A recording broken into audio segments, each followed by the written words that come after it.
ਇਸ ਤਰ੍ਹਾਂ ਦੀ ਮਿਲਾਵਟ ਵਾਲਾ ਸਿਸਟਮ ਨਹੀਂ ਦਾ। ਉਹਨਾਂ ਦੀ ਚੀਜ਼ਾਂ ਦਾ ਟੇਸਟ ਹੀ ਹੋਰ ਹੈ। ਅੱਛਾ ਯਾਨੀ ਆਲੂ ਤੇ ਹੈ, ਆਲੂ ਤੇ ਇੱਥੇ ਵੀ ਕੋਈ 4-5 ਕਿਸਮ ਦਾ ਲੱਭ ਜਾਂਦਾ ਹੈ, ਠੀਕ ਹੈ।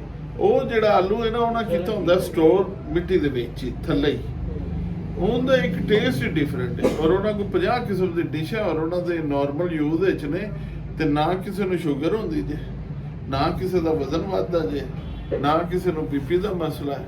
ਉਂਝ ਵੀ ਉਹਨਾਂ ਦਾ ਲਾਈਫ ਸਟਾਈਲ ਹੀ ਬੜਾ ਹਾਰਡ ਜਿਹਾ ਹੈ ਉੱਥੇ ਸਾਰਾ। ਸਰ ਜਿਸ ਤਰ੍ਹਾਂ ਲੇਕਿਨ ਦੱਸ ਰਹੇ ਨੂੰ ਆਲੂ ਜਿਸ ਤਰ੍ਹਾਂ ਉਹ ਥੱਲੇ ਯਾਨੀ ਕਿ ਉਹ ਕਰਦੇ ਇਸ ਤਰ੍ਹਾਂ ਦਾ ਚੀਜ਼ ਹੋ ਜਾਂਦੀ ਪੇਕ, ਉਹ ਆਲੂ ਪੇਕ ਹੋ ਜਾਂਦੇ ਨੇ ਇੱਕ ਹਿਸਾਬ ਦੇ। ਉਹਨਾਂ ਦੇ ਵਿੱਚ ਫਿਰ ਫੈਟ ਵਗੈਰਾ ਦਾ ਸੀਨ ਨਹੀਂ ਹੁੰਦਾ ਜਿਹੜਾ ਆਪਾਂ ਇੱਥੇ ਤੇ ਦੇਖੋ ਨਾ ਬੜੀਆਂ ਯਾਨੀ ਕਿ ਪੈਸਟੀਸਾਈਡ ਹੁੰਦੇ ਨੇ। ਪੈਸਟੀਸਾਈਡ ਜਿਹੜੇ ਆਪਣਾ ਨਾ ਆਰਗੈਨਿਕ ਹੈ, ਫੁੱਲ ਆਰਗੈਨਿਕ ਆਪਣਾ ਗਰੋਥਸ ਨੇ ਉਧਰ ਦੀ, ਤੇ ਇਸ ਵਜ੍ਹਾ ਤੋਂ ਬੇਕ ਜ਼ਿਆਦਾ ਚੀਜ਼ਾਂ ਲਾਈਕ ਫਿਰ ਨਾ ਸੈਕਿੰਡ ਉਹਨਾਂ ਦੀ ਕੁਕਿੰਗ ਦਾ ਮਜ਼ਾ ਪਤਾ ਕੀ ਹੈ,